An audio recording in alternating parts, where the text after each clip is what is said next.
পদ্মশ্রী সম্মান পেয়ে ভারত সেবাশ্রম সংঘের সন্ন্যাসী স্বামী প্রদীপ্তানন্দ ওরফে কার্তিক মহারাজ জানিয়ে দিলেন, সন্ন্যাসীরা আসলে কিংমেকার, ইতিহাসের সাক্ষী। আমি সন্ন্যাসী।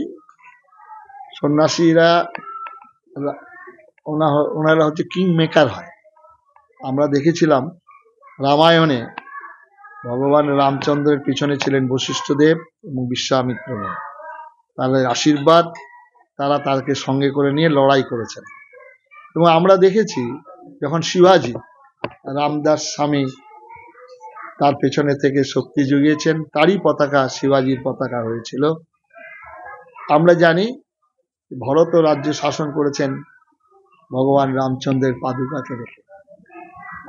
আমরা সন্ন্যাসী ভারতবর্ষের, আমাদের আশীর্বাদ যারা সনাতন ধর্মের কথা বলবেন, যারা সনাতনী হিন্দুদের কথা বলবেন, যারা ভারত মায়ের কথা বলবেন, যারা ভারতবর্ষকে সর্বদিক থেকে উন্নত করার চেষ্টা করবেন, আমি সন্ন্যাসী তাদের পাশে থাকি।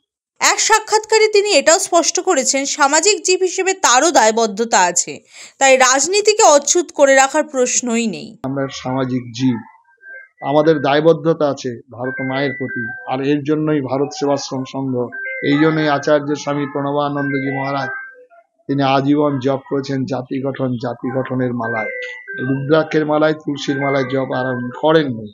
সুতরাং প্রয়োজন হলে আমরা সন্ন্যাসী, আমরাও আমাদের ভারতবর্ষ প্রথম বাংলাকে বাঁচাবার জন্য, হিন্দু বাঙালিকে বাঁচাবার জন্য আমাদেরকে পথে নামতে হবে প্রয়োজন হলে।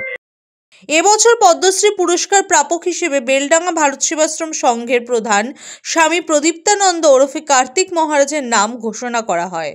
এবছর বাংলা থেকে মোট 9 জন পদ্মশ্রী সম্মান পান। Bureau report, the wall.